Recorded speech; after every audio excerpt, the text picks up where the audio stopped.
Hi, my name is Harrison Cole, and this is my site assessment project. The first feedstock that I would like to look at is the managed livestock, more specifically the dairy cattle. There are currently 190 dairy cattle on site, and the two processes that I would like to look at are anaerobic digestion and gasification, and both of these processes can provide millions of BTUs.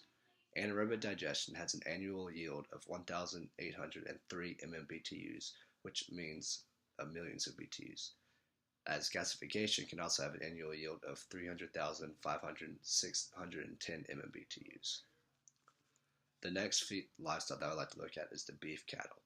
There are 80 current beef cattle on site, and the same two processes will apply: anaerobic digestion and gasification. Anaerobic digestion can account for 526 MMBTUs annually. Gasification can account for 88 to 175 MMBTUs. The next livestock is swine. There are currently 1,350 pigs on site, and for each 7 of the pigs, you have to look at the anaerobic digestion and gasification. For each 7 pigs, anaerobic digestion can produce 1,225 MMBTUs, and as well as 7 pigs for the gasification produces between 204 to 408 MMBTUs. Finally, the last livestock that we'll be looking at is poultry. There are currently 4,500 chickens on site, and for this you have to account for 1,000 pounds of chicken, which it goes out to 250 chickens. Anaerobic digestion and gasification are once again the two processes we'll look at. Anaerobic digestion can have an annual yield of up to 283 MMBTUs, and gasification can produce between 47 and 95 MMBTUs.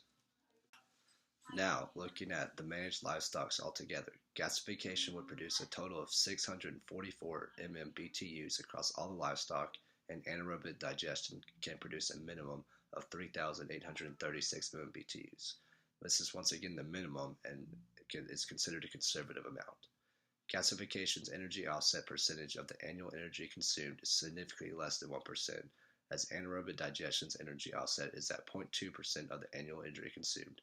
This may not seem like a lot, but it is a lot more compared to the gasification's energy offset. After reviewing each process, I believe that using the anaerobic digestion method would be the most effective in helping to lower NCSU's annual energy consumption.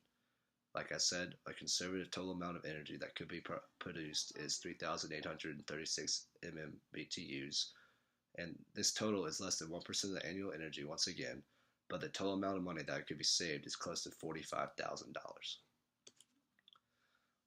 There are advantages and disadvantages to each of these processes, and some of the advantages include the price of materials is cheap and there's easy storageability.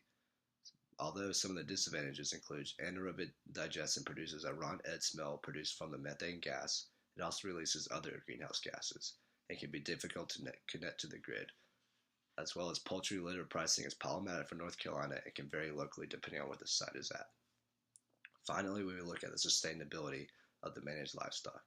Gasification can require a large facility depending on how many livestock you have, and it also produces carbon monoxide, H2, and methane gas. Carbon monoxide is a greenhouse gas and needs to be carefully monitored. Anaerobic digestion produces methane gas, CO2, and H2, and once again, CO2 is a greenhouse gas that needs to be monitored carefully. Poultry litter feedlots have faced difficulty breaking ground, and so far there are none in North Carolina. Next, we'll be looking at the short rotation woody crops. Short rotation woody crops, or SRWC, are fast-growing trees, normally willows, hybrid poplars, or native hardwoods. And for this, we will use 1,450 acres of the GW Hill Demonstration Forest and assume there's an annual harvest. There are two processes that we need to consider, and this is fermentation and incineration. First, we look at fermentation. This produces 11,400,000 to 91,200,000 BTUs per acre. The total across all the acres of 1,450 would come to 16,530 to 132,240 BTUs during the annual harvest. Using this area for the forest for fermentation leaves us with the potential to energy offset 5% of NC State's annual energy consumption. Next, we have incineration. This produces 108,500,000 to 135,000 to 135,952,000 BTUs per acre. The total across all 1,450 acres will come to 157,325 to 197,130 MMBTUs during the annual harvest. Using this area for forest for incineration, we would be able to account for almost 8% of NC State's energy offset. There are some advantages and disadvantages to this feedstock as well. Some of the advantages include they can be harvested at any time, although the winter produces less leaves. It can add an environmental cleanup component from the native from invasive species, and it also has coppice regeneration, which is sprouting from the stump from the old roots. There are also disadvantages of that. The upfront cost can be high, up to $1,000 per acre. The first year weed control is critical and expensive. Non-conventional equipment may be needed to harvest some of the SRWC, and materials don't have an alternate market in case you cannot sell them for energy.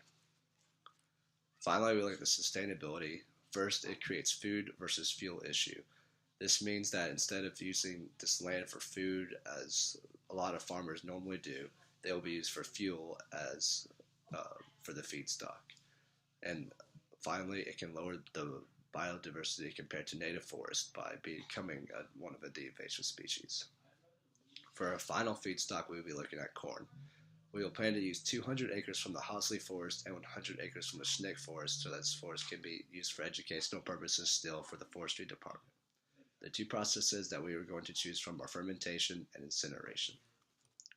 Fermentation produces 37,620,000 BTUs per acre, and the total across of 300 acres would be 11,286 MMBTUs during the annual harvest.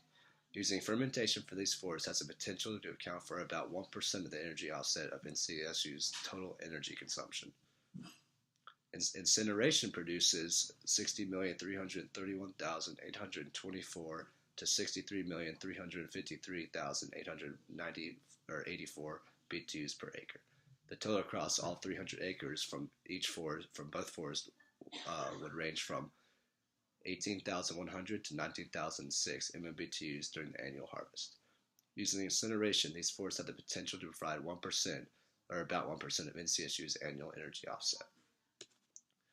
Some of the advantages of using corn are some of the microorganisms naturally metabolize glucose and produce ethanol for fermentation, which means it's a lot cheaper. There's demand for ethanol is increasing across the world. The U.S. produces the most corn in the world, which also goes along with the ethanol is increasing, the demand for it is increasing.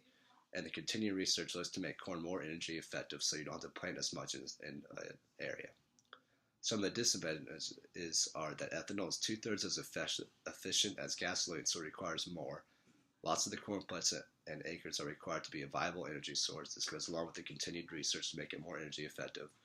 Transportation costs via vehicles and not in oil pipes because you have to move the ethanol in trucks instead of through oil pipelines. And the startup and harvesting costs can really add up very fast. Some of the sustainability issues with corn is they require the most land use. You need additional structures in order to ferment the corn, and facilities would be needed to make to house the corn. Finally, we look at the energy made and the money saved from NC State.